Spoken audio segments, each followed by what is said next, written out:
What we are here. Okay, I was just gonna say, let's wait for John. All right. Are you ready? I'm all set. Good afternoon, everybody. Thanks for coming. It's 1:33 PM and this is actually it says regular board meeting. It's a special board meeting. Today's Wednesday, December 28th, 2022. And we have a couple of agenda items, but this is stuff that has to be done before the end of the year. So if you would join us in the pledge, we're going to start with that. The Pledge of Allegiance to the United States of America and to the Republic for which it stands, one nation, under God, indivisible, with liberty and justice for all.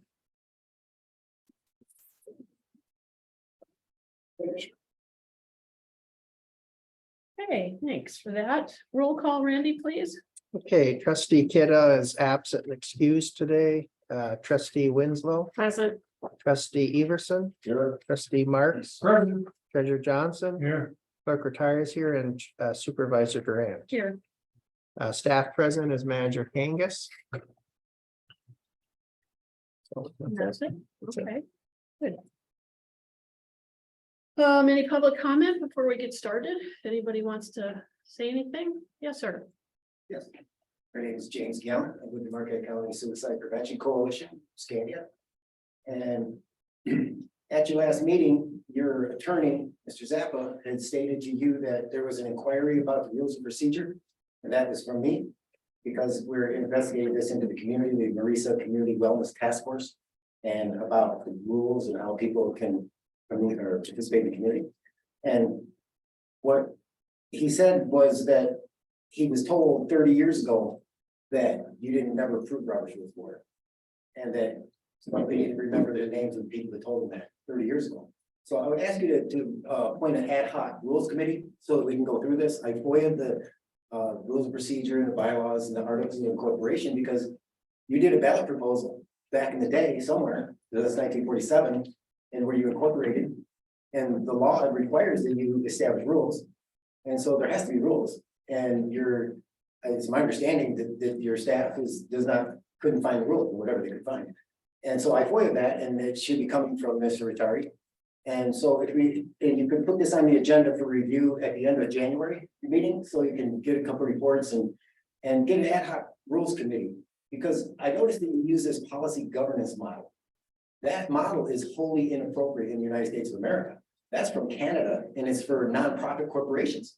That's because they govern policy. They don't govern individuals because they're not elected officials. You're elected officials. And so you're governing people. You're governing in the United States under the Constitution of the United States, not a nonprofit corporation. And if you just Google the Carter model, governing policies model, it's all about nonprofit corporations because they're not elected officials. And the whole problem is that, and you did this at the last meeting when you had that, you have that I'd like to ask to be appointed to your ad hoc committee for your police department that you're looking into. And because it seemed like you started out with discussion, except for Robert's Rules of Order, page 366, line 8 says, there shall be no debate before there's a motion that's properly seconded. Because that tells you what question you're talking about. Because then they get to change the question eventually, and then it gets to go away without actually voting on anything. And I've seen this happen hundreds of times. It just doesn't go away. It goes away because nobody votes on it because nobody actually made a motion. And you're not supposed to start any debate until you have a motion and it's properly seconded. And so this is wholly inappropriate because the definition of wholly has been updated on Wikipedia. There was a part of it was missing, and so it's been reestablished. 1 minute, Mr. Gahn. Okay, and so the idea is that your mission statement says that the mission is for the current and future residents of Marquette Township, when that's not true, because this is under the Constitution of the United States, because you just did the pledge of allegiance to the flag and for the republic for which it stands, the Constitution of the United States of America, and then the Constitution of the state, and then the county, and then the political subdivision of the township. There's thousands of townships across this whole country, tens of thousands. And that's like, it's like the definition of holy, they talk about blood. This is like the township is a blood platelet. You can't just delegate your function as blood platelets as the function of the elections of the township, and you effectively delegated that to your staff. And so I'd be more than happy to provide some reports and some research that I found. And this governance model, this Carver model, as I said, it is from nonprofit corporations and it's from Canada. I don't know how you ever ended up here or whoever recommended this to begin with, but it should be looked into thoroughly. And you go through, and it also says that you should have annually meetings with the school districts. And please do that with the Marisa School District and with the Marquette Area Public School District, because the mental health assessments don't seem to be consistent with the minimum standards of state law. They don't address the needs for legal services. And 63% of youth suicides are children from fatherless homes. And these children have court order standard of care. And yet they're being neglected and violated, and it's not even on the assessments. And so Thank you, sir. please look Appreciate into your this. comments. That would be great. Thank you. Okay, any board member comment, response? Okay, we'll get into it then. We need approval of the agenda. If somebody wants to make some changes, I'll make that motion. Support. All in favor? Aye. Opposed? Thank you.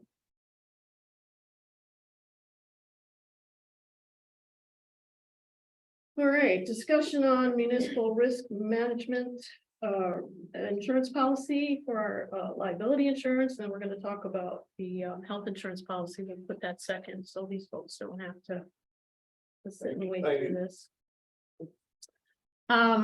Again, this is a special meeting that we had to call because we have to conduct this business before the end of the year. And what I'd like to suggest, if the board agrees, that we separate you so that we listen to one at a time and the others would go out and wait. Sure. I don't know, 5-10 minutes, whatever you think your presentation is. And it doesn't matter who's first. I mean, as long as the board's okay with that, so that we can focus on one and then. That would be fine, I think. And then one- We'll set. Okay. Yeah. Appreciate that. No problem. Then when we're finished, we can come back in. We're not quite as argumentative in our older age. Yeah. Okay, see you in a bit.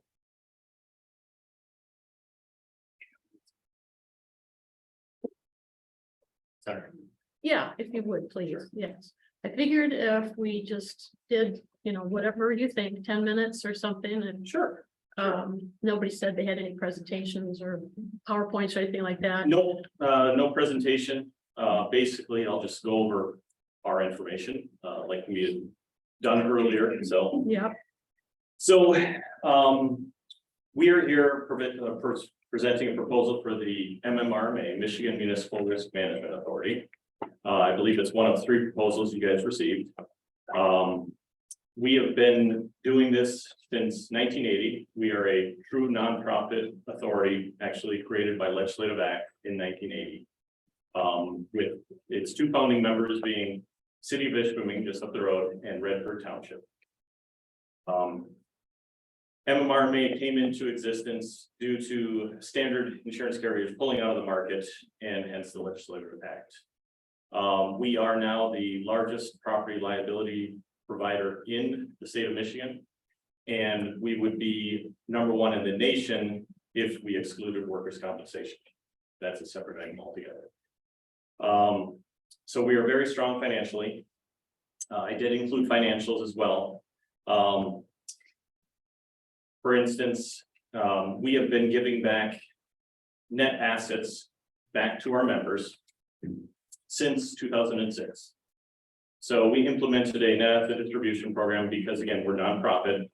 And so any excess monies that we have above incurred but not reported losses, we have actuaries take a look at it and give us some sort of financial figure, a number of monies that we can give back to our members. For instance, this past year, we gave almost $33.5 million back to our members. And that comes, it's a very substantial distribution that I would say most of our members are getting between 25 to 35% of what they're paying in each year back as a distribution. Some of the really nice features that our program has over others is we have what's called a risk avoidance program and a certification and accreditation program. And so these RAP and CAP grants that we call them for short, help provide monies to our members for items that maybe they were going to be purchasing, and it's going to save us and them on the potential liability loss. For instance, digital cameras, let's see, we have a number of them in here. We provide 50% funding up to $100,000 for digital cameras and security. The security can be as small as security lighting outside in a parking lot. It could be as a key fob for employees. So we do a broad range there. Some of the other ones that we are doing, I talked to Mr. Kangas about emergency generators for pump and lift stations. So if that's something that you're looking at doing, we do up to $15,000 per generator. So, and those are guaranteed monies. They're not, you could get it. It's, if you're going to be putting in an emergency generator at a lift station, is you can get up to $15,000 back. So we also do different grants for sewer cameras. I can go on and on about the RAP grants and CAP grants, so we don't want to spend all day, but I did include those in the documents provided. Field area net fencing, backup cameras for vehicles, body worn cameras, lots of them. And dollar amounts all vary, but when you're planning on doing something for the community, whether it's emergency generators for lift stations or a portable pump for potential flooding issues, those are going to be guaranteed monies that you can get back. I also want to mention that we do have standard policies and procedures that can be utilized for all the different departments.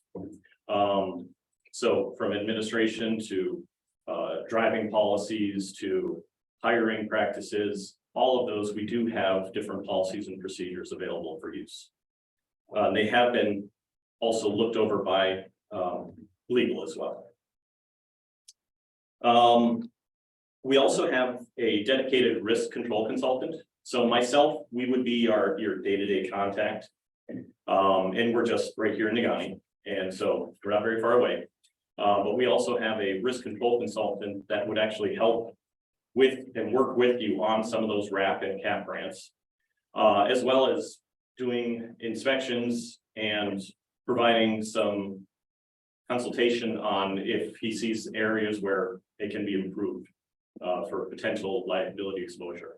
And our risk control consultant is based out of Escanaba, so also pretty close.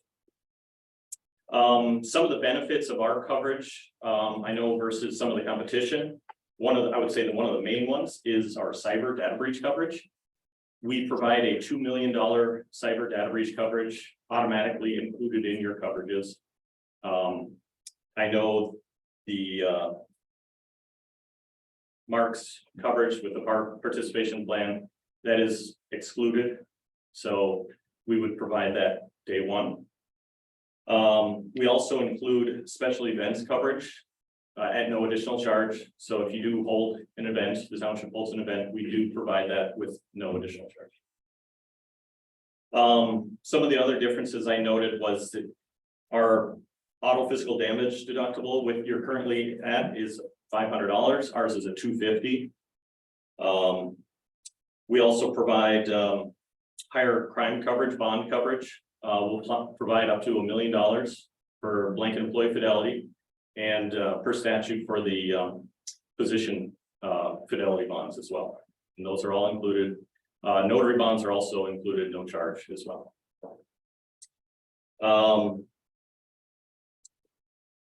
One other area of note that I noticed on your current coverages is that you currently have no law enforcement liability. It is specifically excluded. And I know you don't have a law enforcement force. However, you are contracting out for those services. And so there is still some liability risk for you. You can still be named in a suit because it occurred here. And our coverage does include that liability law enforcement. I guess I would like to open it up if anyone has any questions on our coverages. You know, I can say that our coverages are probably the broadest coverages across the board, available in the state of Michigan. Again, we're solely in Michigan. We don't do anything in Wisconsin, Iowa, Indiana. It's just Michigan based. And the money stay here, and the decisions are made by members like yourselves. Okay, thanks for that. Who's got questions? John? I'd like you to introduce your guest. Oh, sure. This is my brother Anthony. So we are a family agency. My dad started the agency in the early 80s. And so he was doing this before I was. I took it over for him. Eventually Anthony will probably take it over for me, family business. So we're just a small agency. We specialize in municipal coverages. We have 60 different members across the UP. So. And you have indicated that we as a member would have an involvement. Oh, yeah. Yes. Could you talk about that for a minute? Well, my members, they can be involved as much or as little as they would like. So I would say involvement would entail being proactive on the risk side of things, trying to help mitigate, potential hazards down the road. That's kind of what we try and do. We want to be proactive instead of reactive. I can say our claims service is great. It is all in-house. However, if we never have to use it, that's even better. Okay, all right, thank you for that. Yeah. What else? Ernie, do you have something? I'm looking at this summary sheet, and I think John put it together on bonds, looking back there. Yep. You have something for the supervisor, deputy clerk, treasurer, and the deputy treasurer, but I come up with a 0 for clerk. No, all positions that need to be bonded are included. We can actually bond any employee. I think the clerk line being 0 is on the MML quote, and that might be a error on their part, I'm not sure. And unfortunately, they're not here today, so we won't get an answer on that. And Either way, it is an officer that needs to be bonded, so whoever we choose will have to have that coverage for that individual. Yeah. What else? would that include an errant trustee? Well, all volunteers, including yourselves, are included under the definition of an employee, and all employees are included in the coverage. Thank you. He's been after me since I got here. So one of the most difficult things that I found going through the 3 policies was the different disparities Mhm. and not knowing what coverages are automatic, as you listed, half a dozen at least, Mhm. and which ones we would pay extra for or not pay. And that was, one of the things on John's spreadsheet, to have $5,000 or $10,000 bonding versus 100,000. Those are the kinds of things that I had a hard time justifying to myself, Mhm. whether it was, sewer backup, 75,000 versus 100,000. That's that's not. That's negligible. That's Yeah. not. Yeah.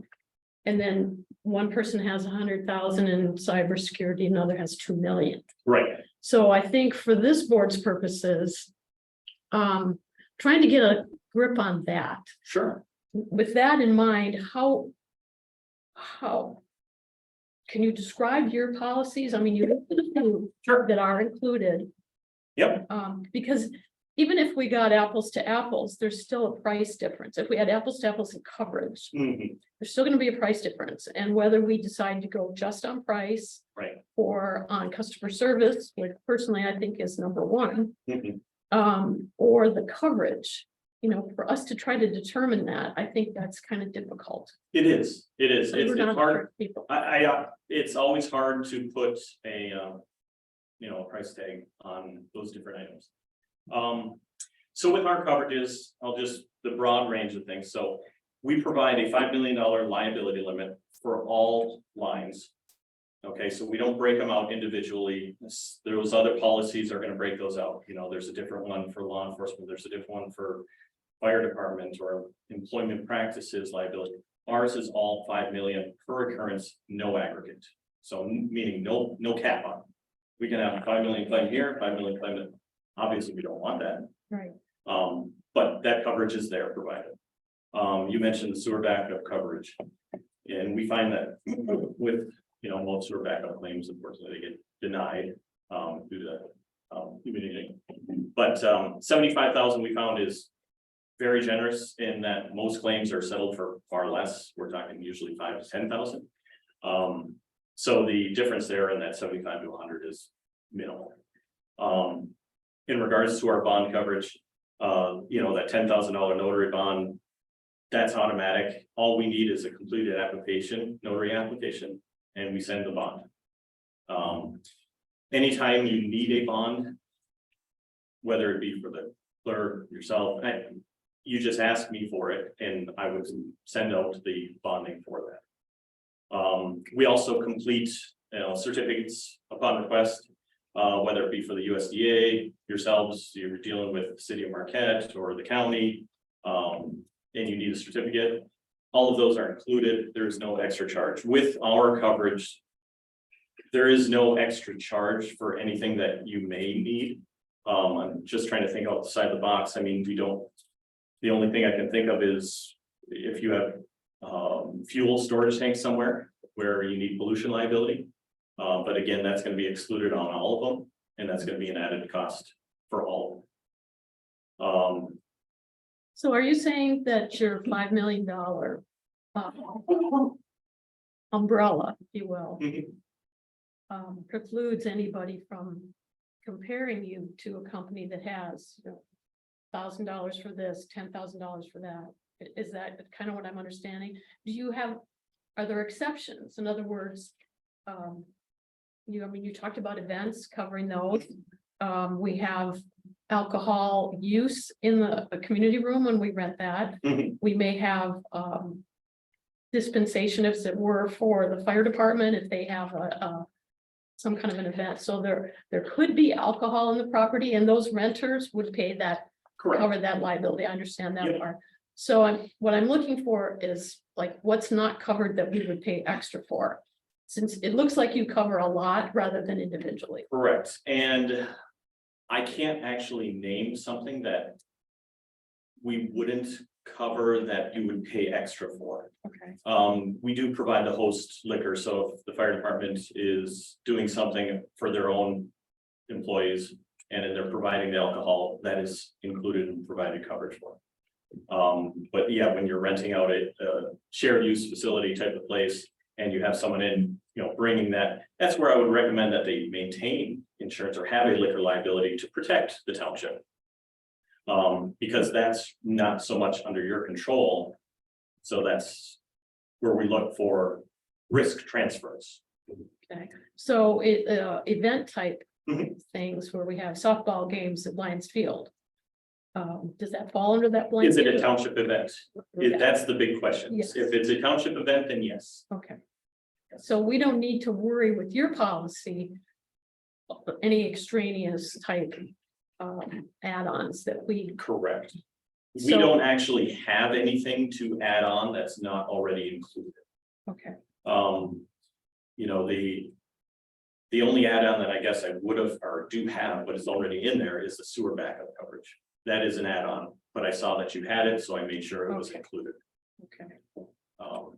So your policy is just a standalone, pretty standard for everybody to.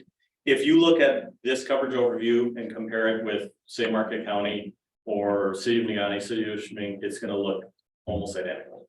Okay, so on the flip side of that, can any of those be reduced? Unfortunately not. Okay, that's okay. I'm Yep. just trying to figure out, because they're all different. Right. And that's what we want to try to That is qualify. Yeah, so ours is basically, you're getting it all, whether you need it all or not.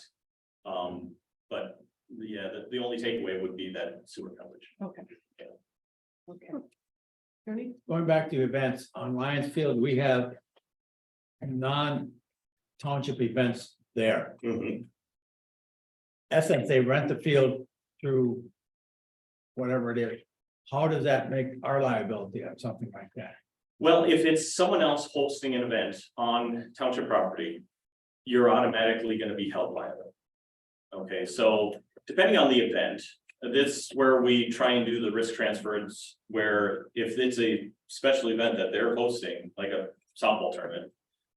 You would want them to maintain some sort of one-day special event policy or two-day, multi-day special event policy.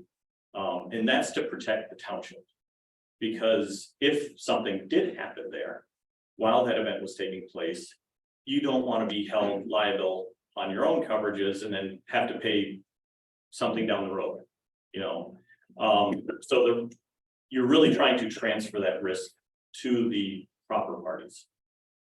Also, we have playground equipment there and we have a lot of kids and everything else there. Mhm.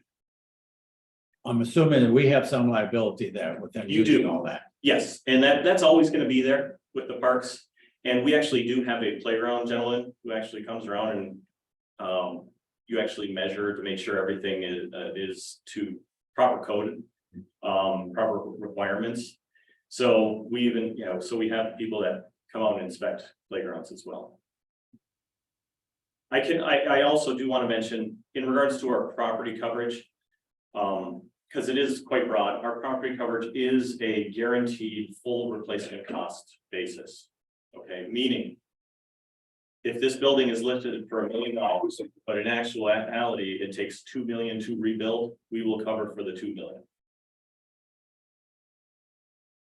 Okay, John? We're on the cusp of doing something with an adjacent community where we are going to be responsible for their portion of the development. That gets pretty sticky. Mhm. So I have two questions. One, would our coverage cover that portion of our community that really belongs to another community?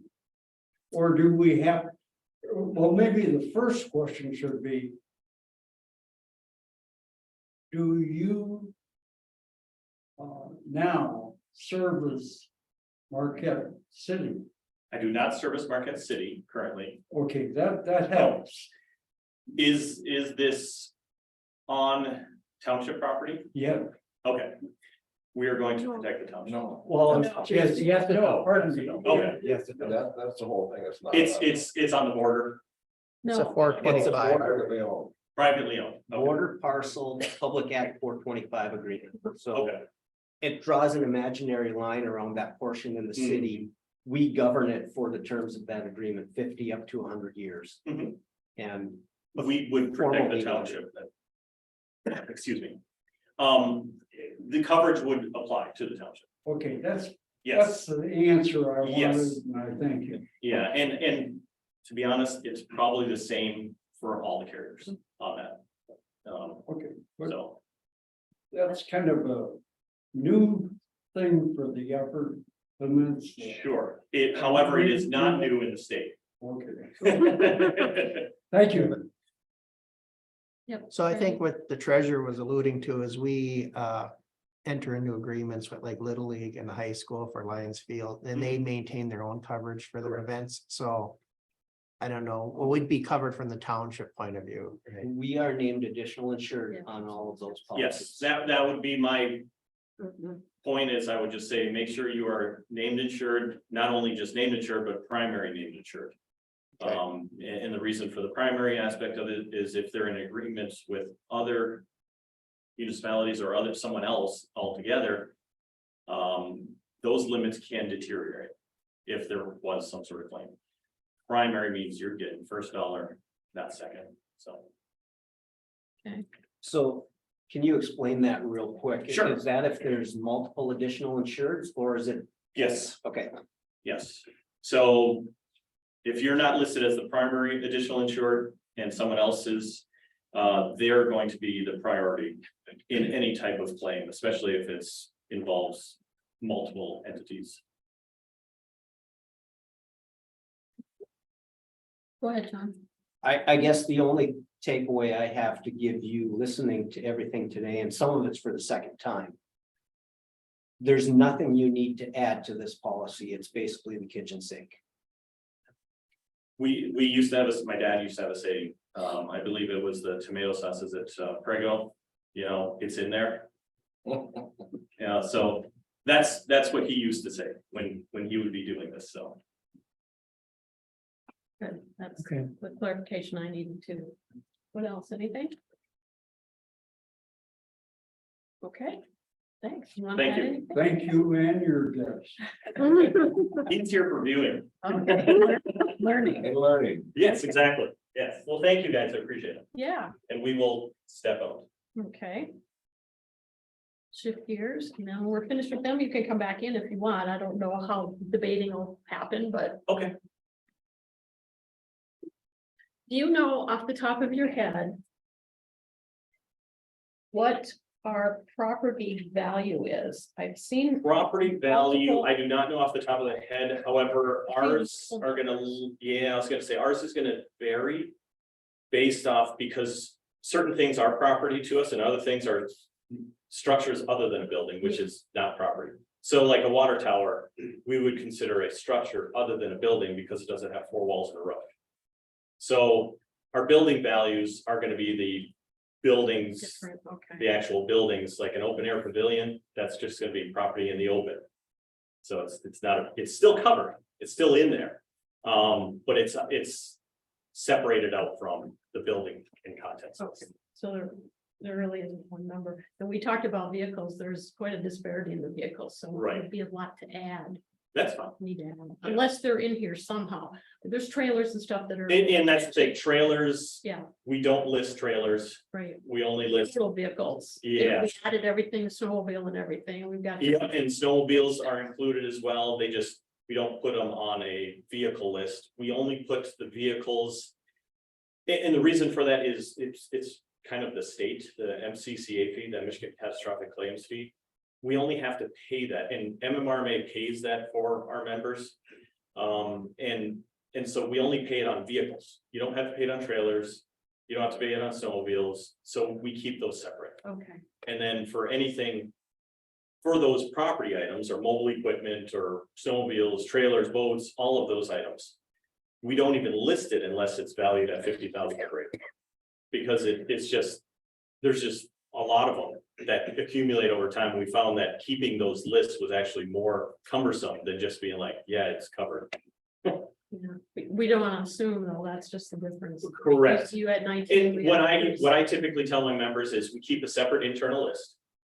And if something does happen, you know, we just file a claim. Okay. So, Good clarification. okay, Okay, thank you. you're welcome.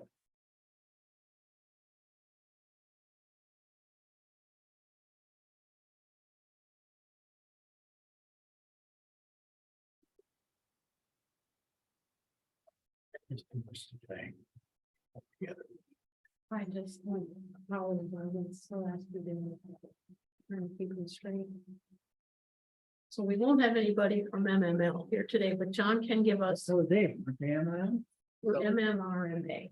Oh, Yeah, that's hard with the initials too. It makes it kind of difficult. okay, that was my mistake. I thought with them. Okay.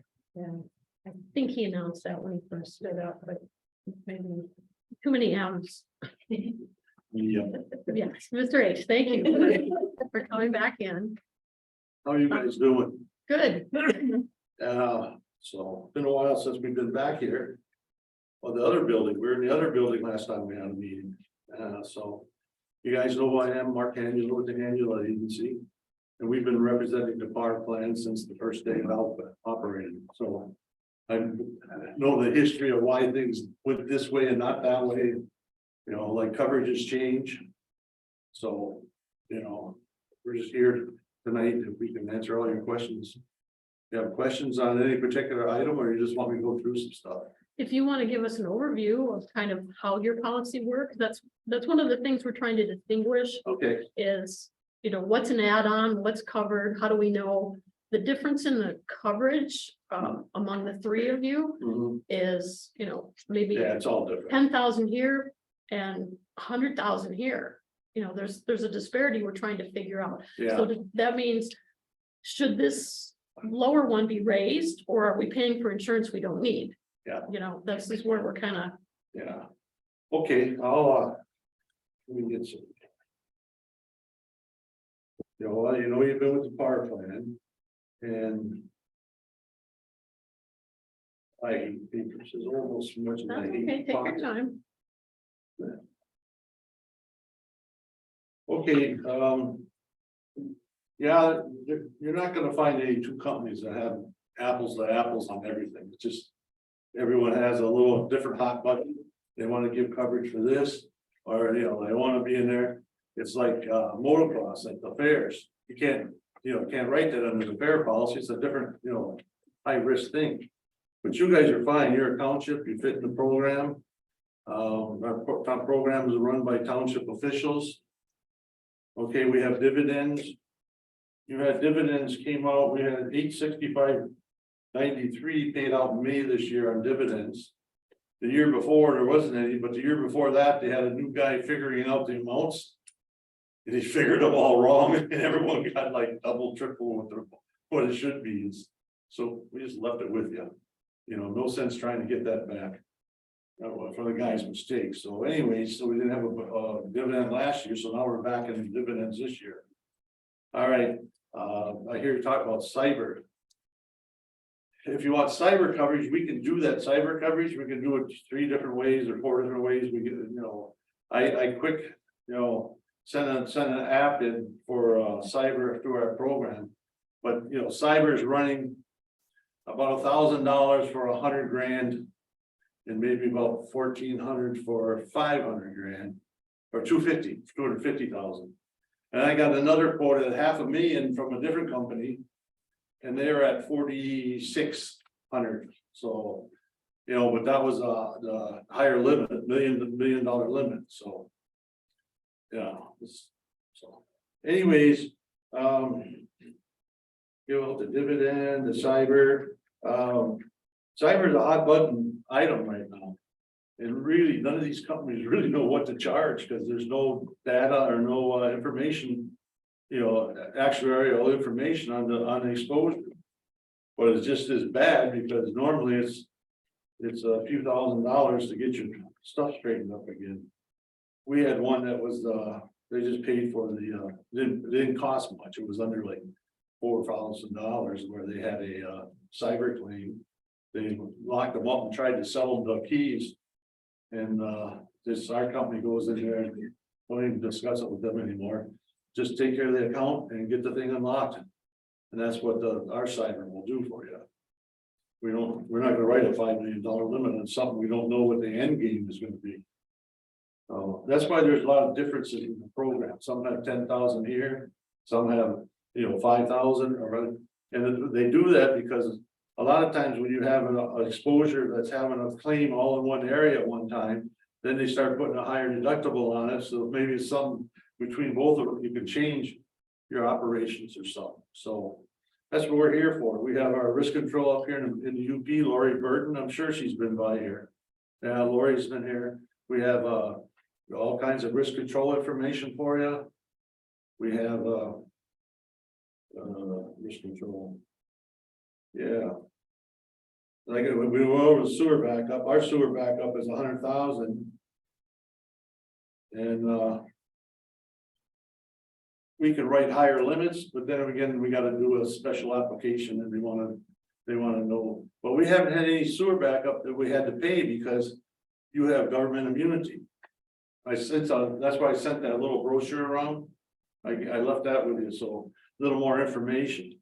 So, most of the time, we used to pay sewer backup. You look at your claims, we got a lot of places where we paid the sewer backup, 25, 30,000 here and there. But then when they changed the law, they changed the law to strict liability means that if you own it and it backs up, you're on the hook for it. Well, that didn't work out because a lot of those cities downstate were gonna go bankrupt if they didn't get that law changed. So the government changed it again, and we had, government immunity was back on sewer backup, and there's 5 areas they have to satisfy, otherwise there's no claim. And that's the state that wrote that, not us. So we're just, writing letter on sewer backup, it mostly comes out, we write a letter, explain the things to their people, and they take it to their attorney, and the attorney looks at it and goes, you don't have a case. So that's where sewer backups usually end up there. Going on dry, it's that heart medication stuff, It's all the heat on so much too, because it's only, 19 degrees outside. yeah, plugging up. So. What's like I said, we got a board of directors of township officials. That run your program. We can't make changes unless they approve it. We try to make changes for the better. Paul Lato, I think, is still the one on this west end, but that seat's gonna come open pretty soon. Paul gave up he's been the supervisor of Calumet Charter Township for, I think, 50 years or more. I don't know how long he's been there. But now we give the supervisor up, he's a trustee, but I don't think he's gonna be. If he runs this next term, I'd be surprised. So there's gonna be an opening on our board of directors for someone it's something that's interesting. You get on there and you see what we do behind the scenes. I don't know if you want to watch that sausage being made, but you'll find out that we're here trying to help you guys out. All right, you guys got any specific questions? What we're trying to figure out is, the 3 quotes are all a little bit different. Yep. How do we know which Well, which of yours are add-ons, or we would have to? right now, what's ever in the proposal, that's all into my price. Okay, So there's no add-ons in there. So, but if the only add-on would be the cyber, if you guys can determine what limits you want, or if you stay with us, we'll work on the cyber to get you something that's gonna take care of what your issues are. And, yeah, like I said, I just peeked at a cyber company last night. Just to get kind of a ballpark feel, and the $500,000 was $4,600. So, that's, I'm not the lowest premium anymore when that is. I don't even know if I'm the lowest premium now. So I don't even know what the other ones are, but we were at 30, and that's a $3,000 increase off of last year. And most of that was, we increased your property limits. The risk controls, taking all the measurements of every building we have, and they want to use 175 to 185 a square foot. So my day is constantly going through property schedules, sorting them out, and seeing which ones. I have had some at $80, $90 a square foot. They had to go up, to 175, and that's $100 square foot increase. But they were way too low, and that's what the UP, we got caught with our pants down, sort of, so to speak, is nobody up here. Well, I can get that built for that pole barn for, that you don't need to have 50,000 on it, you only need 10. Well, we don't fall for that anymore. It's your decision on what you want to insure for, but I'm going to present you every year with the best coverage that I have available. And this is what we've been doing since 1985. I think we've had you since 1985. well, I think that's what we're trying to figure out, especially with 3 different numbers. How do we know what, if 10,000 is enough for that building versus, 50,000? We're not insurance people either, so. No. How do we Sometimes gauge? on bigger townships, they make an insurance committee and that deals with that. But most of the times up here in the UP, all my small townships, they want me to, I said, I'll tell you what the square footage should be. We'll rate it out flat in the renewal and with the higher limits, and we'll see what it comes in. And if you wanna, we'll go back a little bit, we can, but you need to go, I think I've almost got everyone up to 185 a square foot. And I don't know what I did on yours, I think yours was pretty good, there wasn't too much we had to change. I know I had one. Yeah, it was a 3586. And the work comp. We come in, we got them down, took $3,000 off of last year's premium. And you know, for workers' comp. We got hit with a claim that kind of messed that up. I won't mention nobody's name. Let's stay out of that. So we, you know, you had a bad workers' comp claim and That makes a difference. yeah, it makes a difference. And so, but we looked at your overall, I said, look, at overall, they're an awesome account. And that's what she did. She come down about $3,000 over last year's. And then the bonding is invoiced separately too, so Yeah, that's an The addition. bonding, we give you the POV bonds that you're required by the state. We give you those for no extra cost, the base limits. And so. Let me find it.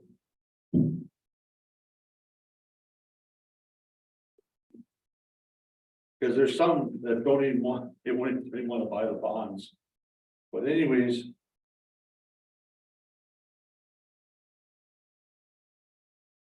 Yeah. On the bottom. Prime, we're writing for a straight $100,000, forgery theft, all that. We have base limits on the, that we give away on the POB for free. You know, it was like the treasurer would be $25,000, deputy treasurer 15, clerk 10, deputy clerk 10, constable 10, supervisor 5. And we increased the treasurer to 50,000 and the clerk to 25,000. And you also have in the power plan a $100,000 prime bond. So you got 100,000 plus the 50 on the treasurer, so you got 150. Binding limits is always hard to determine a lot of times. You know your people who's handling the money. Do you have any issues? Do you have any? Because believe me, when you see smoke, something's going on. We had that bond claim over on the west end. We won't mention names again, but she's in jail.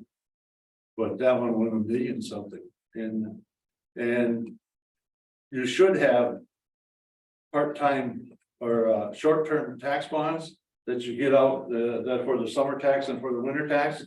Is the county making you buy those, or is the county picking those up? County, we're not buying.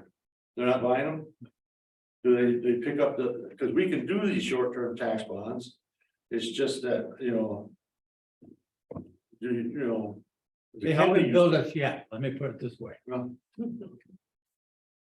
Okay, that was just one of the items I was trying to figure out, you know, what's included and what isn't. Okay, the bond claims. How's that going on? That's not that big of a. Yeah, the concern. bonds, but we can write bonds to what limit you want, you know. You feel you got a bigger exposure. I have a lot of treasurers with 100,000 on the treasurer, 100,000 on the clerk. Then we got 100,000 in the power plan, so they got 200,000 each. The thing with a bond, you can't let it set long. If you've got suspicions that something's going on, you get the auditor in right away, and you can't really, hold back because it's going to cost you a little money. But you may be losing millions of dollars out the back door. Yeah, we're not worried about that. Yeah, It's just the disparity in the coverage, you know, if you're saying 5,000 and one other company says Well, 100,000. It's, that's, you know, it's like, they want okay, you to do look we at. need 100,000 then, or? We felt that, we write you a well-rounded policy where we're not gouging you on any limits or coverages, Okay. but we're trying to keep the premium within a reasonable amount, so you can budget it. Okay. In the same way with the workers' comp. I mean, the workers' comp, we handle both of them, and I got, and we could put a cyber bond out there too. I mean, not a bond, cyber insurance. If you stay with us, I got those places to work on them. And we can see if we can fine tune that pricing a little bit, which I think I can. Okay, how about, let's shift gears Okay, euphemistically to vehicles. yep, How do we know the list that that you have is not up to date, okay? Okay, So if we have to add 7 more vehicles, take some off. How do we know what would be normally covered? In other words, do you cover snowmobiles and it's not considered a vehicle? okay. Or is our policy gonna go up because we have to add 7 more vehicles? Oh, Trailers. Yeah, You know, but the thing is, what are we taking off? Are you taking off something? yes, Yeah, so it's gonna, we That- take 6 that's a off wash. and add 13, actually. huh? We take 6 off and add 13. Wow. But I don't know, like I say, that includes trailers, Oh, snowmobile, and I didn't know if you had that. If it's not on your list, I didn't No, know how you charge Okay. for it. trailers, we put them under the auto limit. There's no charge under the auto, but if you want physical damage on the trailers, we also put it under the marine. And then that's where you can put, oh, it's a $10,000 trailer, so what did you pay for it? And like cars, everyone always asks you, what's the cost new? Well, that's a starting point, we need to know what the cost new is. So if you do a police car or let's say a fire truck. And the fire trucks are hard because you really can't afford to insure them to 100% replacement. Because the premium would be $3, $4, $5 grand a piece for them. Because a fire truck is $500,000 to $1 million now. I mean, a brand new one. If you don't want, we bought lots of fire trucks on a fire truck claim. We will, excuse me a minute here. It's okay. It's this just started happening, my train of thoughts going. Well, we're throwing a lot at you too. That makes a difference. Yeah, We're trying to- well, I used to be able to juggle all that and sell ice too, so, but. Oh, yeah, when the fire trucks. At the time of a total loss, say you total a truck and you got it on the policy for 200,000, all right? Now, we're writing a replacement cost of policy limits. So, a lot of times the claims company can find a fire truck for, 15, 20 grand. That meets your needs, that has all the capabilities of the truck that was destroyed. And then, then we couldn't bring that to the township. And they said, yeah, no problem. Or if they wanted to wait and add taxpayer monies and buy a brand new truck, that's your decision too. But we're gonna adjust the claim for what it's worth.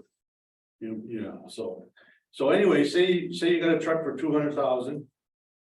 It's totally damaged.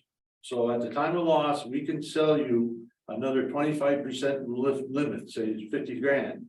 For the going rate of what the going rate on your policy at that time. I've sold a couple extra million on a truck, not a million, extra 300,000-400,000 plus the contents, the vehicle contents too. So when we have this 25% endorsement that we will pay 25% out of a total loss for you to purchase a new vehicle. So 200 grand, 25% is what, 50. So you get another 50 grand. I wish there was some way we could do that. I mean, I'd like to turn my vehicle in and get a bigger one. Sure. Okay, customer service is a big issue for us. We have recently made a different change internally because the service we were getting from the company was not it. And we actually have to pay more now for this service, but we know that we're guaranteed, so many different things. Yep. So how can you do that? I know we've had a little bit of issue getting some information from you. Yeah, and I getting apologize. calls back. So. Yeah, I see it, and then, okay, I ordered out the loss runs this year, and then it slipped my mind. So never had any of these happen in the past. Now we're rearranging our office where there's more. My help has more authority to do stuff and we're looking for another employee. So we're always trying to improve our customer service, and sometimes we're just a little bit late on things. But that's only happened recently. And there's several reasons why, but nothing to do with insurance or. No, I understand that. I'm not crying, but Yeah. it is important that we get it at least. a Oh, month yeah, back. we pride ourselves on our service. We try to get it back to you right away. Always, in this, and look, we've had a lot of townships up here. I mean, Mhm. we have quite a few of them and we, you know. And so. We tried to, and trying to see if she would go for doing maybe a 3-year rate guarantee again. Okay. And that's what the thing I'm working on right now when I left the room, I'm trying to help. Shoot my ear out of the room, so.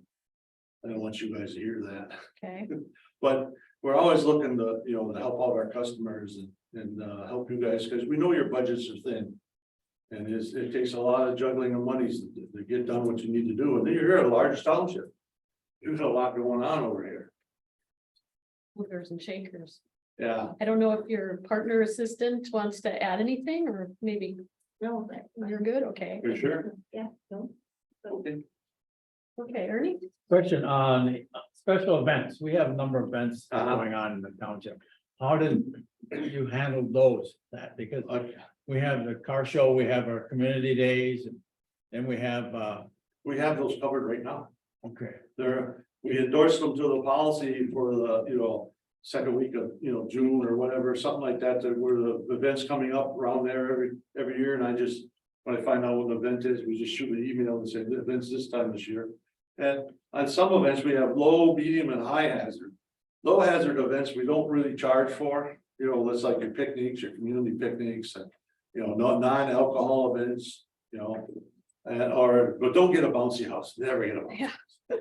Just don't. That's for another. Probably somebody did. But we won't, that's history, we're not digging up history. So, you know, but anyways, we have, the new procedure is, we have an app, a 1 or 2 page app, we shoot out you an email. You fill it out, you have, some accounts are going with a coordinator to do these special events and everything, so that one person is, you know, in charge of setting it up, make sure everything's covered and what's going on. Yeah, I remember when Randy called on those, stuff in the parking lot, car show, it was a car show, wasn't it? I can remember when he called. I said, it shouldn't be any extra, don't hold me to it, but I'll try to get it for free, so. Most of these things, if they're low hazard, I just, push till I get them for free, but, you know, sometimes you don't get them for free. If you got, you know, alcohol involved or whatever. And really, you don't want your firemen into 2 things. You don't want them doing beer booths and you don't want them doing alcohol. Alcohol, beer booths and fireworks. Don't let them touch fireworks. They get hurt. Accident fund's not gonna pay nothing. So, that's why we ask you if you're having fireworks, do you get them on your insurance from the vendor's policy and have their pyrotechnician put it off, because you have to have a licensed pyrotechnician to do a fireworks this way now, so. I know we got off track there, so. No, that's okay. That's. Any other questions or? Anything else? John, you got something there? No, All set. huh? Okay, okay. so,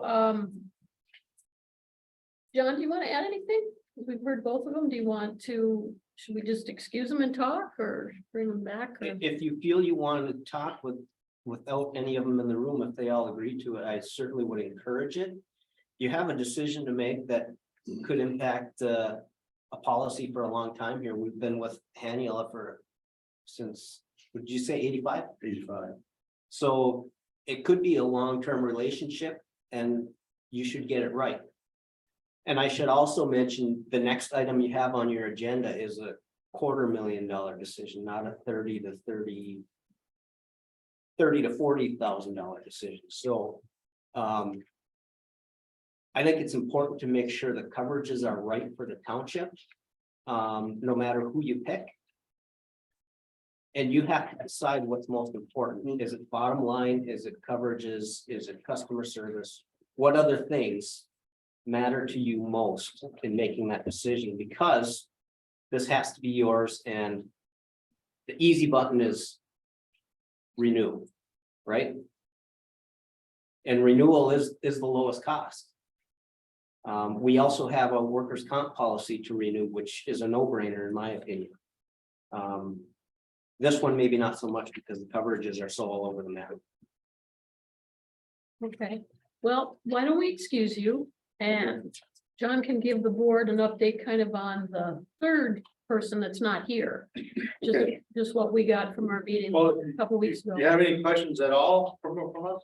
You know, No, we've been in this relationship for what, 37 years? 40 years? I remember, you know, I remember Ernie going on that bus of ours every.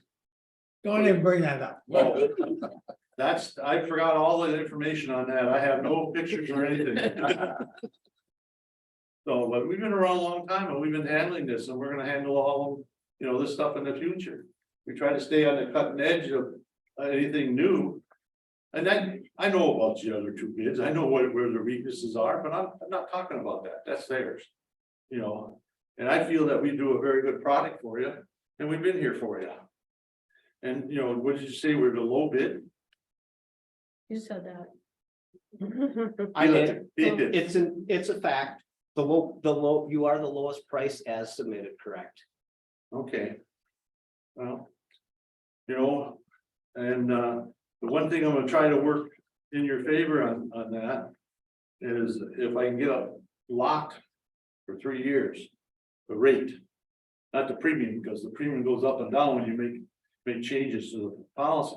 So you get a big endorsement change. What we do is say you got 6, 12, 13 vehicles to put on and 6 to take off. Well, we'll do that right away. This, you know, if you stay with us, we get on that right away this week and send it in there, and then we there'll be a return premium. See, if we do that on the policy effective date, you get a return premium coming back for those vehicles and stuff that you have there. Another thing is you get the return premium, and if you're making changes of under 5 vehicles and less than $100,000, then we don't charge anything for that current policy period. But this is such that at the beginning, you're gonna get charged for the differences, which it won't be that bad. Well, and some of those might be trailers, like I said. Yeah, if they're trailers, you don't get a liability. Yeah, some of them you have on there and some you Yeah. don't. The liability is picked up by the towing vehicle lines. That could be a private firefighter's vehicle too, so. But there, you know, he's got, we got the liability on top of his policy, plus we pay an extra $3,000 out damages to a firefighter's vehicle. If he, you know, if he doesn't have full coverage, or say he's got a $2,500 deductible on some collision and he slides off the road in a tree responding to a fire, but we pay that $2,500 deductible for him. There's a lot of extras that we have in this program that until you need them, you don't really see them. And I don't want to go over every one of them. I'm not driving home in the dark. Yeah. Okay. I mean, Blame you. this last year, not to get too morbid about things, but. And you see how I've got to give some of that Prevagen or some stuff to get to this memory. How do you guys do the memory thing? We all got it. Yeah, I know, you write that down. We write a lot. of It comes stuff with down. age. Well, I know, now I know my desk is stacked with papers, you know, Sticky notes, sticky notes, so. sticky notes. If anyone doesn't have a particular question, No, you know, we're not going anywhere, we're gonna be here forever, I mean, I don't. Thank you. Yeah, we appreciate you coming down. Yeah, thanks, Thank you. I'll get my stuff here. Or you're gonna have us both back in? I don't know that we need to, but No, we're gonna go over the third policy that isn't here. John's gonna give us some information on that one. Okay, do you want us to wait here, or, It's gonna be a while because we gotta cover health insurance first too. oh, okay, so. We'll be here for a couple I'll, more I'll, hours. I'll talk to the boys and we'll probably decide we'll all leave. Okay, I mean, if you don't need us for any questions or anything. I think unless the board's got more No. questions, I think we're good. I think we well covered everything. We're Well, not just know experts, that and that's the anything- problem. Everything can always be changed. Yeah. You know, higher limits, lower limits, whatever, but we want to be able to, I don't want to have a fire. Looking at 3.5 million. In the policy, well, that fire cost 3.5 million. I increased it that July. Or no, that January, when I renewed it, increased it. To over, that building up over 5 million, 6 million, and then they had a fire for 3.5. And they were glad I did that without even letting them, I didn't even tell them, I says, that's gotta go up. But the director told me to do it, so that would be you. So, I didn't, not this particular No. situation, No. you would have known. Yeah. this is a different one, no, this is, don't get me wrong And there. the manager, the superintendent, sure, Thank you again. yeah. Okay. Thanks. Let me get out of here then, otherwise I'll talk forever. Actually, this item before the health insurance. Yeah. So That's why I thought if they're gonna wait. Oh, we would decide on it before that. That's really, I would give them it's all given. We're not gonna spend tomorrow. I have to leave. I would hope. yeah. You Still head back going? tonight? Oh, yeah, we'll just round trip it. You know, we got stuff to do, we got stuff to do. All kinds of, feed the deer. I won't start till the 50th of January because they get to be pigs. They'll come running right at me. They'll stop right there. And, you know, they'll eat out of your hand. I go, I can't even hunt these deer. Because I go in there with if I go hunting, they come running right for me. I can't. Have a safe trip. Yes. I'm kind of stumbling here, and that's got to do with these medications I'm on, but. Hopefully, we got rid of one, we can get rid of another one pretty soon. Okay, Thank you. Thanks for your time. Appreciate it. Thanks, John. Nice to meet you now. Anybody else have any questions? You can always call us. Okay, you. sounds good.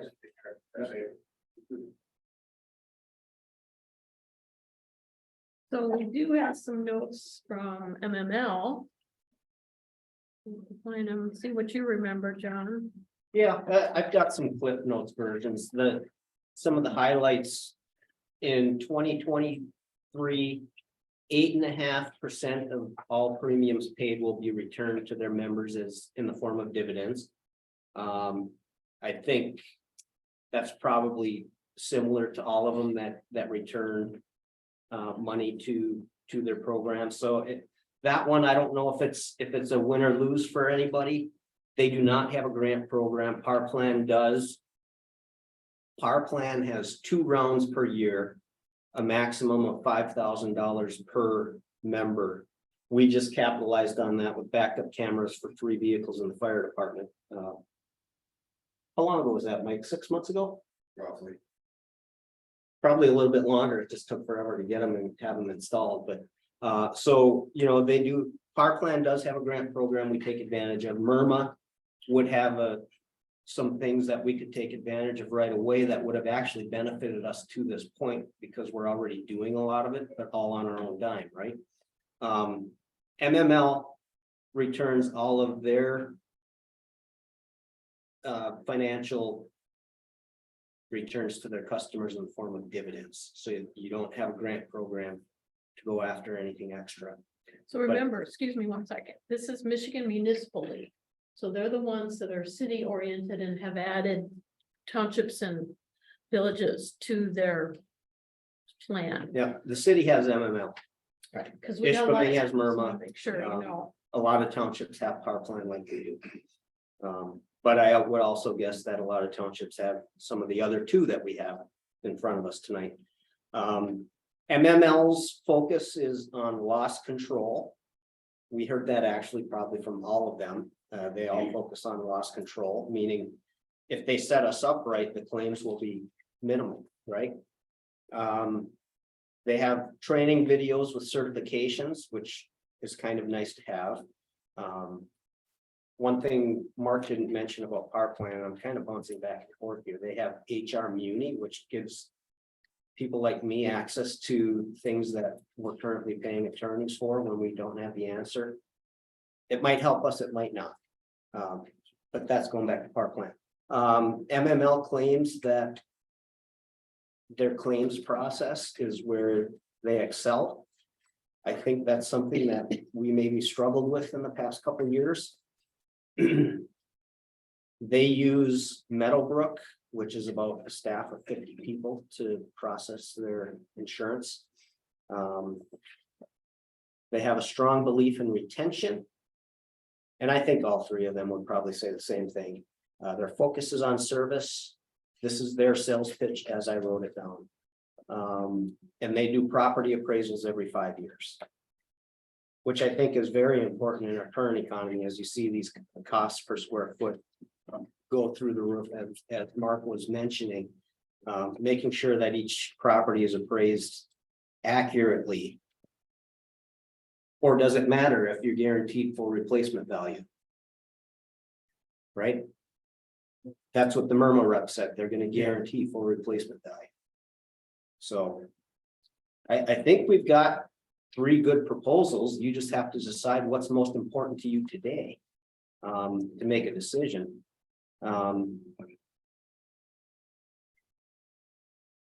I will say through this process, working with Chris Katona.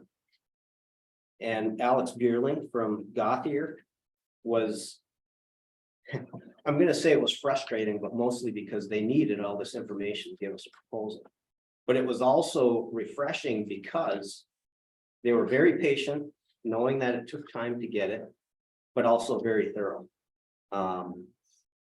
With Hanula, they already knew mostly what we had.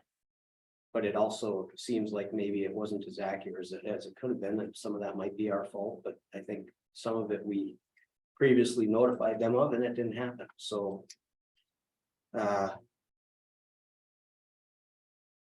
If I can be blunt, we've had frustrations in the past couple of years. And I know there's some extenuating circumstances there that we probably shouldn't talk about. He hinted at some of them. There's a little bit of concern about longevity moving forward, is if the staff doesn't get there to help, do we have the agent when we need them? We need you to be blunt. You know, it's important, I feel that. The same thing with our IT services. Right. When it doesn't feel like it's meeting our needs, you have to take a good hard look in the mirror and decide if it's okay to pay extra. And in this case, it may very well be. John has worked really hard trying to get the information from them to share with the other companies so that they can give us an idea of what the cost would be. And it sounds like It's a been couple of them have been months. very willing to get back with them.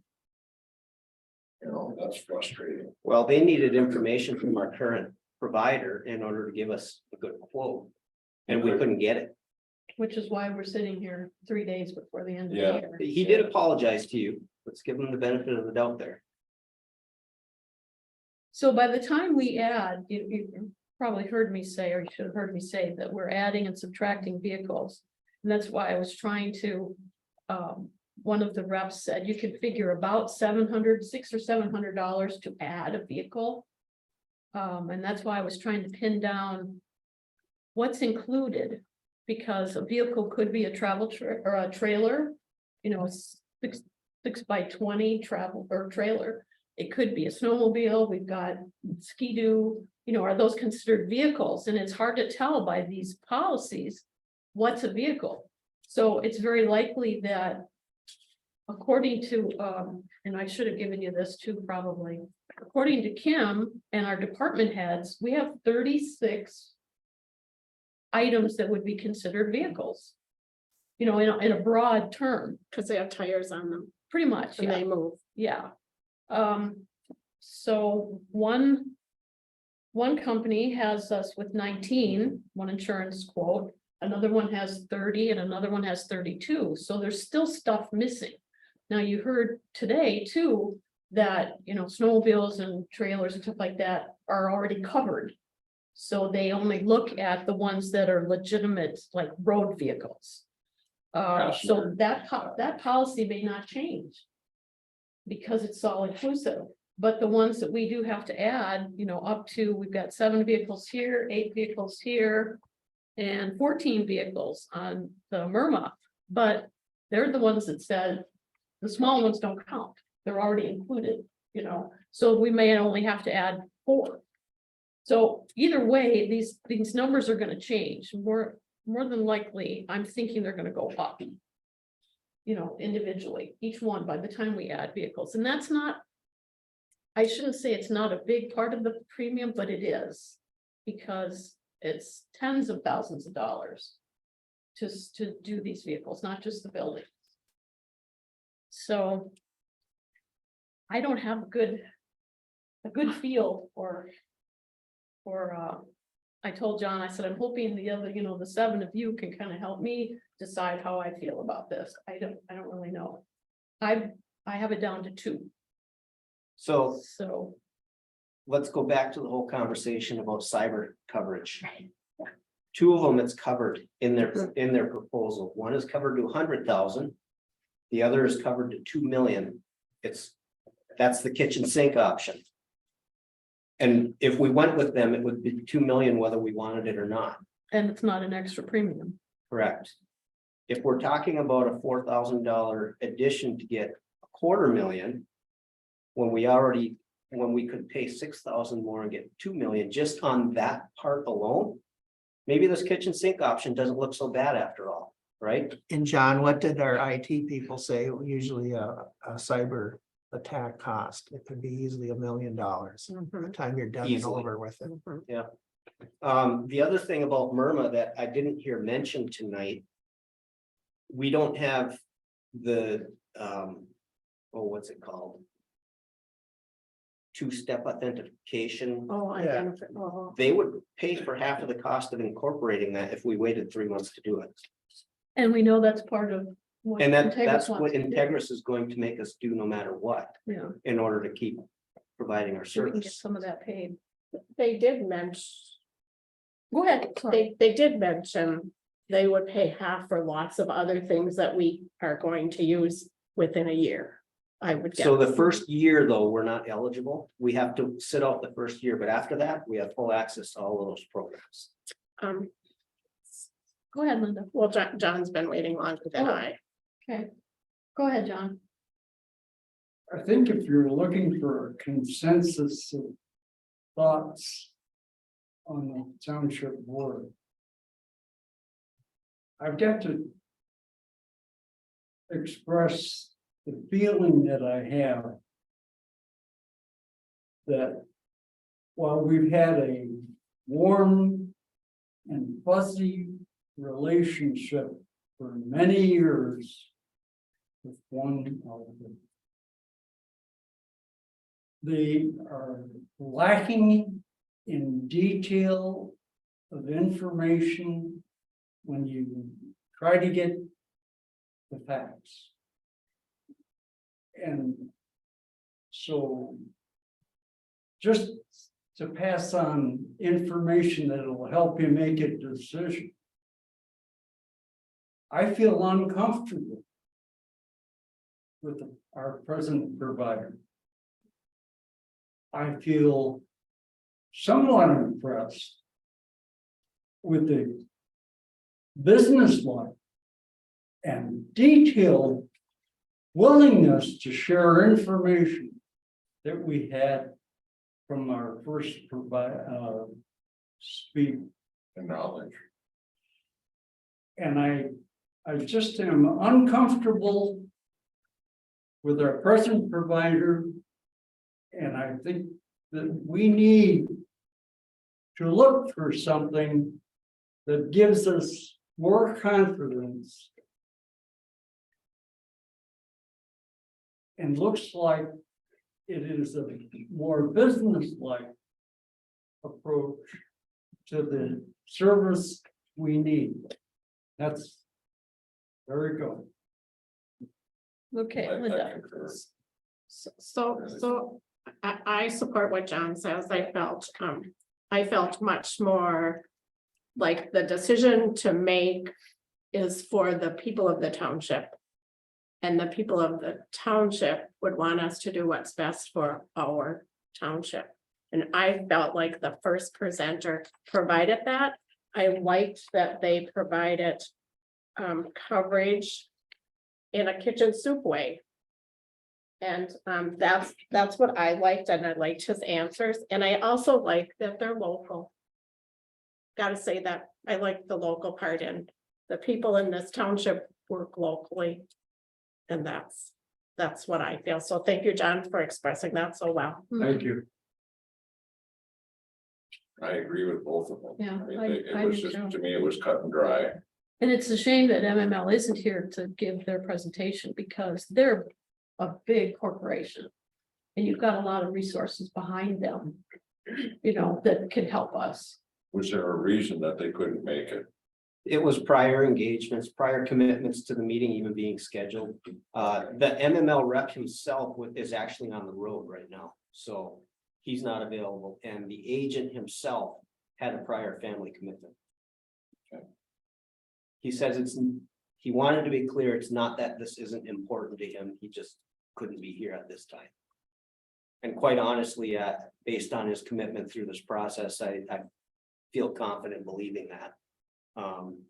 So you're still looking at two very qualified competing proposals to what we've had. I'm Well, struggling. you with guys it. have probably met with these people a lot more than we have. And I'd like to have you share your thoughts. I kind of got an impression on yours, John, and what are your thoughts meeting with them and then with the presentations this afternoon?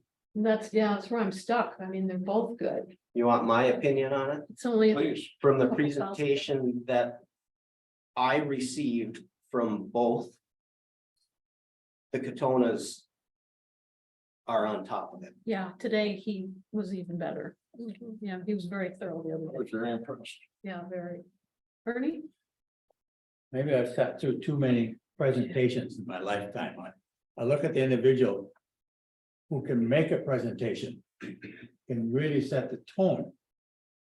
Then you have to turn the page and that. They can make a great presentation. There's no question about that, but you look at that overall, what they're presenting and how it's going to affect you in the long run and that too. So I've listened to them. I've listened to them in the past. One thing I should have asked the question, I didn't. How many municipalities are they insuring? That's another question.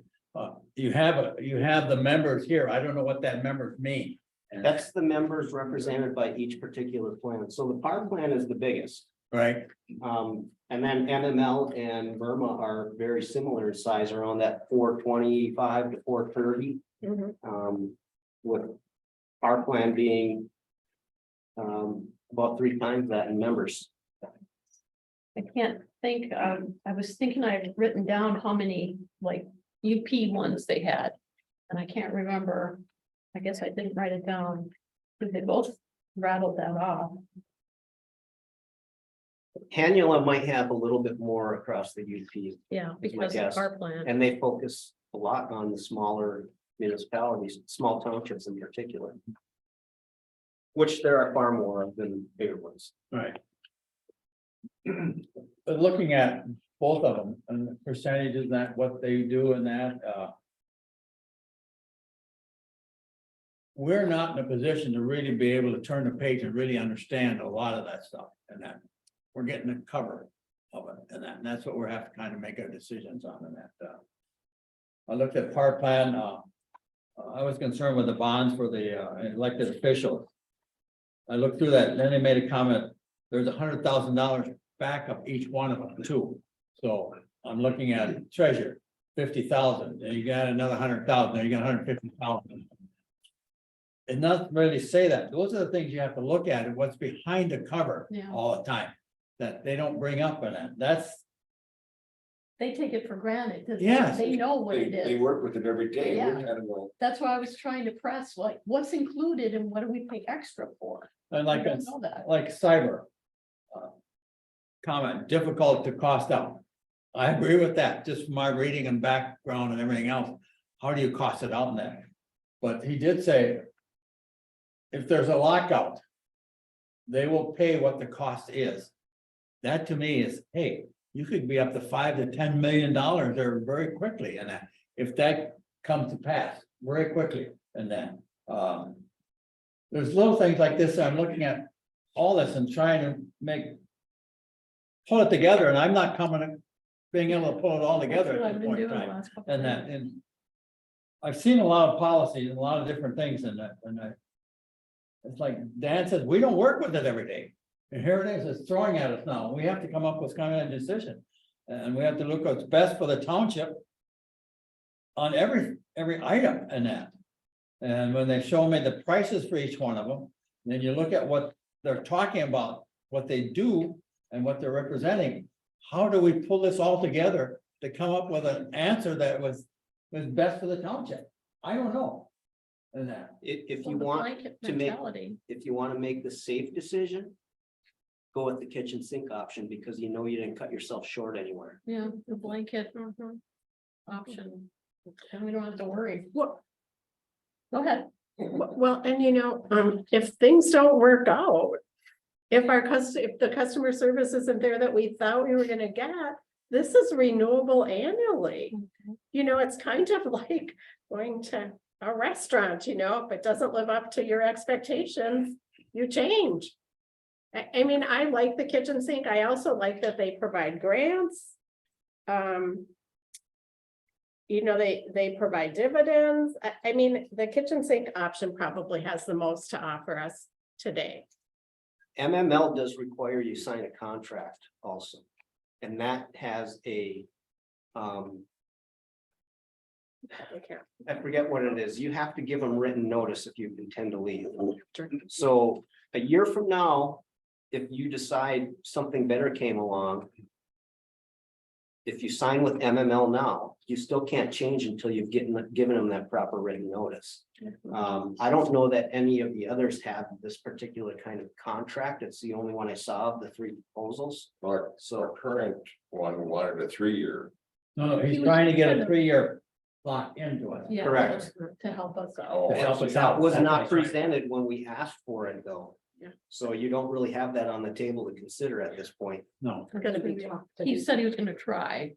So Yep, I think he was I showing think it's that great was an that he option. would, but it's a little late. Yeah, but we're not getting that from any of them. No lock-ins, Correct. so it doesn't make any difference. You have 1 year premium to consider currently and the corresponding coverages. Like, I'm coming down to the point, listen to what they say, then looking at the dollar figures. I'm looking at our residents. And that, if they're fairly similar. And I don't know how we can come up as individuals, say they're similar, or even come close to it in that too, so. Yeah. And residents to look at the dollar figure and say, if they're fairly similar, why did you change to this and why did you change to that? So these are the things I'm looking at now, is trying to come up with the rationale. well, even if we try to get compared to the first presentation. We know with our current carrier, we'd have to add. Yeah, Okay, we pretty much said that. right. So I don't know that price is even that much, when you're talking $1,000, $2,000. And you have one, I'm convincing myself now, but listening. You have one that's gonna cover everything. The difference is nominal. And it may even change because of the vehicle thing, we may take some of those vehicles off. I don't know. It's just like your house insurance. Every year you re-look at your house insurance. You don't always say, oh, I want to increase the deductible. Sometimes you decrease things because it's best for you. So sometimes you are paying more for insurance, but it's a better bargain in your mind. So in my mind, that's the better bargain. Yep. Do you want a motion? We'll need one eventually, yeah. Well, If you want to do it now, that's fine. sure. I'll make a motion that we change our liability and property insurance to UP Insurance Nagani MMRMA. Support. Is that figure solid? Yes, It is except for the vehicles and lease that. well, yeah, Those the are rate different. that they use to determine that is good. We'll have some tweaks in it if we verify that the vehicle list has to change somehow. But we spent a lot of time on that and I'm not confident that it's wrong based on how they cover things differently. Yeah, that's good. That's why. When you say car, who are you talking about now? Myrma, Okay, you heard Chris Katona say that certain things are covered under the blanket Yeah. liability because they don't So have to maybe- report it to the catastrophic fund. Maybe it's just a matter of doing the last couple pickups that we bought, it might not amount to anything. And what they And both, those pickups were on the list. I know they were. Well, I've just used that, I don't know, maybe they were. if you listen to both of them, they both indicate that in their. That things are covered that really they didn't work, bring out to tell us and that this is covered and that's covered and. I get the point. I don't know enough about it. To turn the page and read all this anymore, and that too, so it's difficult for me to. Make a decision. I don't have a lot of information except what's in front of me and what they said and that. That's what we usually have to go on. I know, that's, But this is a lot more in depth than what we've had in the past, yes, and we can make a very much more educated decision. we hope so. I think so, I'm pretty sure, because we did not have this depth of information in the past years. Okay, what else, John? We have a motion and support. We have a motion and support. And I don't know whether you want to hear my last comment or not. I think in the interest of our township and our taxpayers, it's time to move on from boron and fuzzy to something that we can, Bigger blanket. thank you. Anything else? I'll call a question. Okay, all in favor? Aye. Opposed? I, You don't want murmur. no, I just, Okay, I'm not satisfied. that's fine. And it's strictly because of dollars and looking at what's been covered in that. So, I have nothing against the companies and that's just, there's something in my mind that just doesn't set right overall. But I'm wondering if you're getting your M's mixed up. Not that I care. I just want- MML, no. I don't want to go with MIL at all. Well, the motion was to go with Murma. I know, but you're talking about MML. No, No, no. No, I know that, but you had mentioned, I don't want MML, as far as I'm concerned, is Okay, way gone. you're so, still stuck between the other two. Right. Okay. And that's where I feel. okay, but you don't want Murma in the guy. I voted no. Okay, I just want to make sure, Well, you want to abstain? because it They sounded won't like, let me abstain either. no, that's totally fine. Will you let me abstain? Let's just move on, let's go. Just make sure. Okay, just want to make sure you got the I vote just- you wanted. There's a lot of M's involved. Yeah, So I just, to the point where I just don't know enough. And I'm concerned. Both of them, I think, are gonna do a good job, but But we have to make a decision. you have to make a decision. Yeah, okay, I'll go down. so we down did, with it. all right. okay. Now we can talk about health insurance. and- No, you got a second motion for the workers' comp coverage. Oh, that is separate, yeah. Where is So that now? workers' comp coverage next. Mhm. Well, John has to cover that, 'cause Yeah.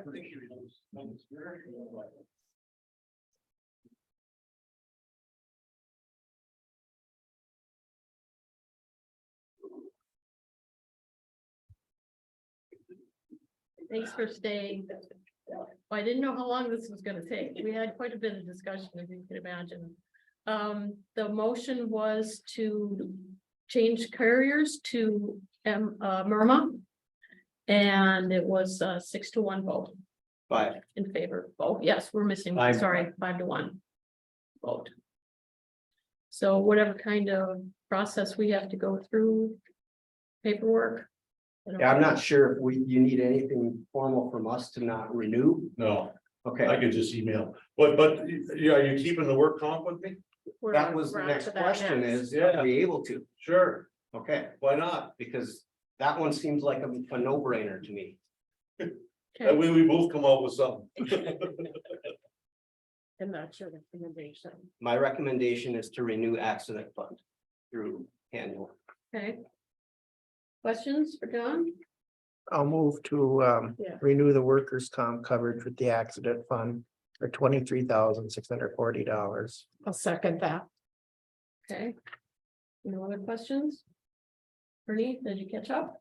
I got everything out. Okay, Took me a minute to get my paperwork together. that's all right. All in favor? Aye. Opposed? Okay, thank you. Yeah, I forgot that we had a separate motion on that. No, okay, They're welcome to stay for the next one. now we're doing health insurance. We're gonna do a health insurance. Thank you. Thank you all. It'll be almost difficult. Yeah, thanks, guys. Yeah, we sure appreciate Of you. course, we always want to keep Yeah. everything. We understand. No, so. Thank you. Safe Thank you. Yeah, yeah. Thank you. Then you're just giving, I'm getting the boot out the door. Friend, but hey, Our turn. All right, Thank you. all right, we'll see you guys. Thanks, sir. Thank you. Nice to see you again. Yeah, you too. Thank you, sir. Yeah, thanks. You learned something. today. Exactly. Thank you. Good job. I'll send you the paperwork. So Yep. it's just one signature. So We'll have Lynn sign it. If okay, you send it to me. I'll make send sure it to he both. gets it. Then. Yep. Okay. Okay, yep. you Perfect. got my Thank address. you, guys. Thank you. It's a hard decision. Appreciate it. Thank you. That's okay. All right. Okay, health insurance. All right, the 11 by 17 sheet of paper you have in front of you is hot off the presses as of 10:30 this morning, maybe. I called an emergency meeting of staff for 11 o'clock. They all graciously came here, those that weren't sick. Even at least one that was on vacation today. And we presented the options that we had been waiting for. And really what it comes down to is getting staff all back onto one plan. And this goes all the way back to when we were negotiating contracts last year, trying to treat everyone as equally as possible within the limits of our structure that's already been set up. Benefits, of course, being the one where it's much easier to get exactly equal. And I think we have a solution. It puts all employees on one plan within the budget that you've already approved. So a 10% increase in premium is what was approved in the budget. What we're providing to you is an option that would be 9.82%. I'm not kidding. It's gotten it close. There's other options, This was what was agreed on. but this is the one that is the best benefit we can afford to provide our employees in an effort to hopefully tell them that we would like them to stay. So it's actually got a gap part of the plan that reduces the deductibles for the employees, and I'm hoping that's the reason why they all agreed that they're in support of it. So it would be the second column from the left underneath the yellow bar. And that is a gap deductible of 1,000 for the individual, 2,000 for the two-member or family. That is doubling the deductibles of what the AFSCME group had before. So they're giving some up in order for all of the employees to get on the same plan. And they're in agreement with it. Yeah. Say So that Which one is that you're talking about now? the second column from the left underneath the yellow options bar. It's So the So, third column, the third column. no, it's the fourth I column. was gonna say, Fourth column from the left? you said 1,000. Yes, yes. Yeah, Fourth you have to column. go Fourth down, column left, okay. go down to the gap to see the 1,000, 2,000 deductible. That's the plan we're looking at.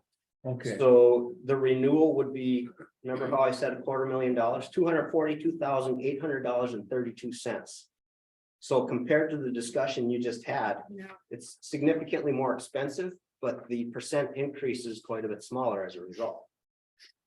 and everybody's treated equally. Correct. The impact is a little bit different to each group, but everyone's treated equally from the moment of renewal moving forward. Unless something changes again in the future, but not for this coming year. If at least 4 of you agree with what we've come to terms with the employees on. So I'll make that motion to do this plan that's been approved by the groups. And then we can have a second and then we can have discussion. I'll second. So the one you're making a motion on is one he's The talking. one John is talking about, correct. It is the fourth one from the left, the second one in yellow from the left. Okay, It's on the screen. No, The 242,800. 1.32 cents. Right, Correct. okay. Mhm. okay, we have a motion, a second. What else? Did you have something you wanted to say, Linda? No, I think that, our, managers worked hard with the two groups. They've come to consensus. I always think that's important in a work environment and, it's a wonderful plan, really, compared to what's available out there. So yes, We're proud. yes, we are. Can we be on it too? We're damn proud. Right, Randy? I have a question. Okay. Is this firm for 1 year? No, Well, sure. Mhm. Yes, it would be January 1 to December 31, 2023. Oh, they do. well, the reason I come up with, because I'm on Blue Cross Blue Shield supplemental. In March, there's a whole big change for supplemental. That's the question I asked, make sure this is. This is an annual premium. Okay, good. Yep. It's not cheap, Mine but it's isn't the cheap cost of either. doing the business. What else? What are the employees' contribution on this on a monthly basis? 20% of the premium. Remember that changed a few years ago? Dennis Yeah. Brown did the old- So that's according to Affordable Care Act requirements. If you look at the second from the top row, it says the co-insurance percentage is 30%. I wish Tom Snow was here to explain that to you, but they're still gonna be paying 20% of their premium after the gap. No, is that each one of them paying 20%? I pay 20% of my premium. Each employee. Janelle and Mike would do the same if they're on the plan. Are each one of your premiums different then? Yeah, it's all based on age. Yeah, it shows It's you all right based on age. right in that chart there, what I would be paying per month, Okay, $369.31. That's what I pay. It's based on a single or It covers all family or your whatever. coverage. It's for my family. Yeah. And I, that's $9 more a month than I pay. A month, For one person, Ernie. for one, just for me, See? I pay You're $360 gonna have us. each month for supplemental. And you can't abstain. I know, Ernie, yours is a lot cheaper than mine. you're younger than me. Okay, what else? Let's move on. That's- I'll call the question. Okay, Yes. all in favor? Opposed? Okay. that's Thank you, easy. John, for all your work. Yeah, Yeah, Well, that- thanks to staff for coming together so quickly today. Thanks This to was the staff. second meeting we had with Appreciate the it. union reps. The first one is when we said we'd like to narrow it down to these $500 increments on the deductibles and to decide which one we could afford, and now you have. it. And thank you, staff, for working It with kept us. it under 10%. Thank you. I actually didn't think we were gonna get this plan under the budget. You were We had to close. wait until 10:30 this morning to know that we could. Yeah. So- now this is firm from them then, too. Yeah. Tom worked hard on this and his staff. They all gave me the. No, I'm not talking about them, I'm talking about Blue Cross. This is a firm figure. Oh, Yes, Okay, yeah, they wouldn't give it to us if they didn't Yeah, stand by. this is Well, fast. Fast.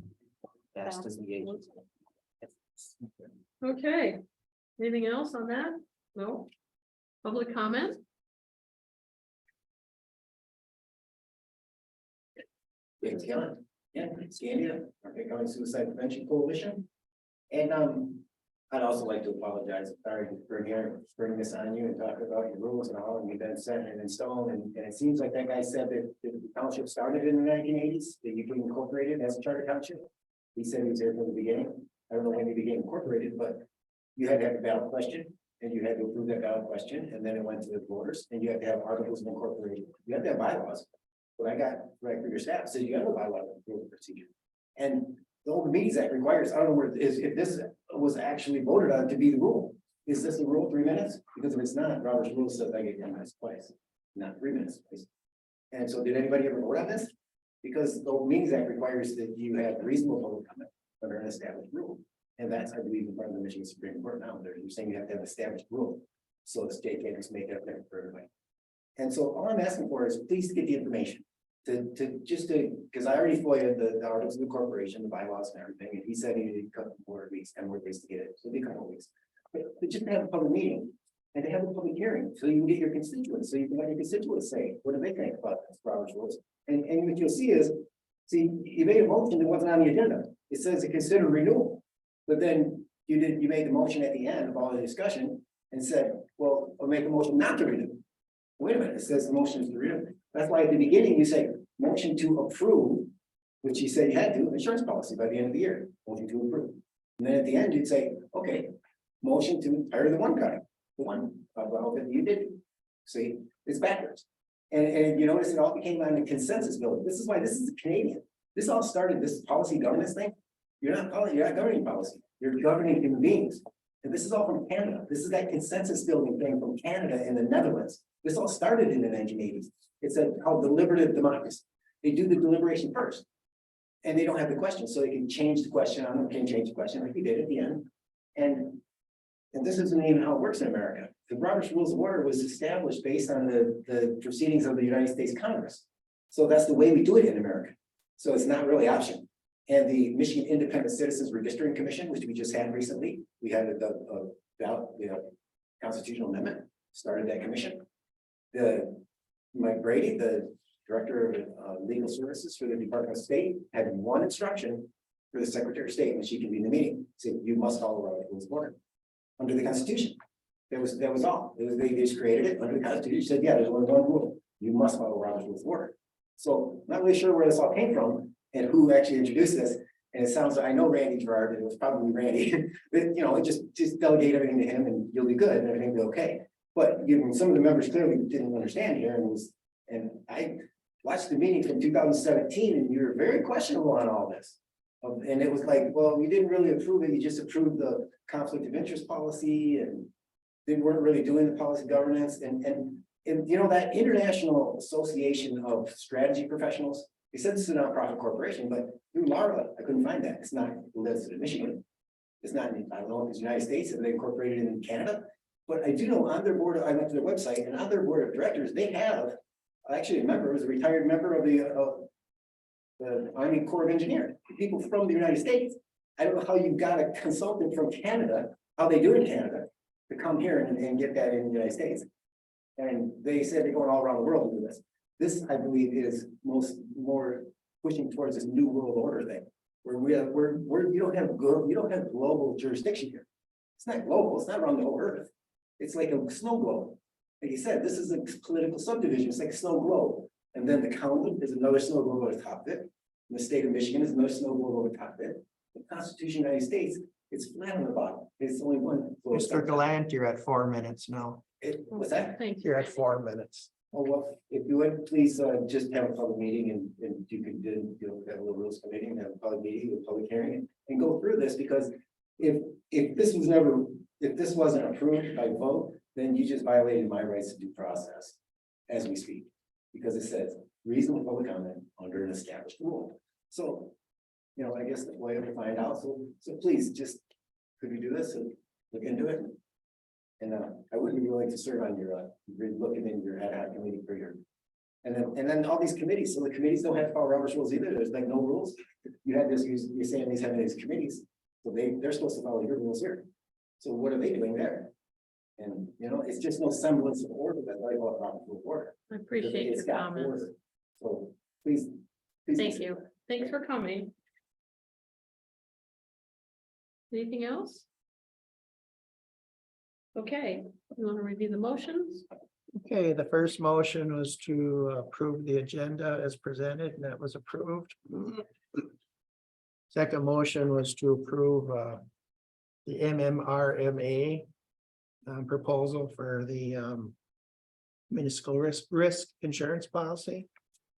And that was approved. The third motion was to approve the workers' comp coverage from Hanula for 23,640. That was approved. And then the fourth motion was to approve the renewal of the health insurance policy for let me see, it was the $242,832. That was approved.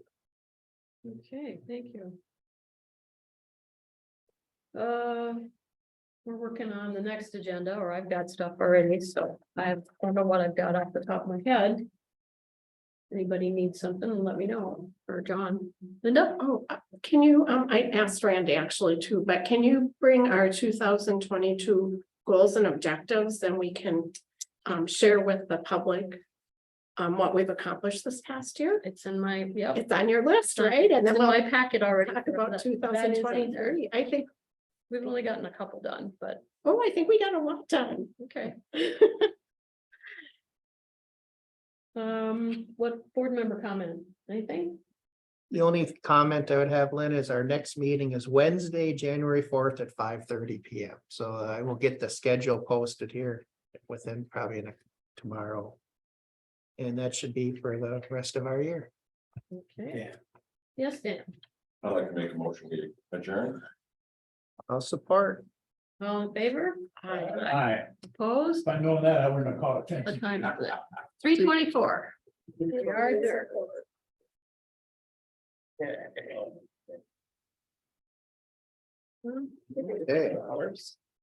That's, you probably. Thank thought I you. Meant two, Thanks, right? No, I You were figured gonna- it'd be 2 hours. Yeah, I thought you were gonna be saying more. Okay, they're the same. Does that mean that you're all good with the rules and you're not gonna look into the rules at all? To verify any of this? Doesn't mean anything. Doesn't mean anything else? That's not part of our agenda today. No, I mean, that's why I asked for future agenda. I mean, if there's nobody wanted it on the agenda, means it's not gonna be ever looked at again. I haven't asked the board. Everybody good with it? Takes 2 board members to put something on the agenda. Two board members.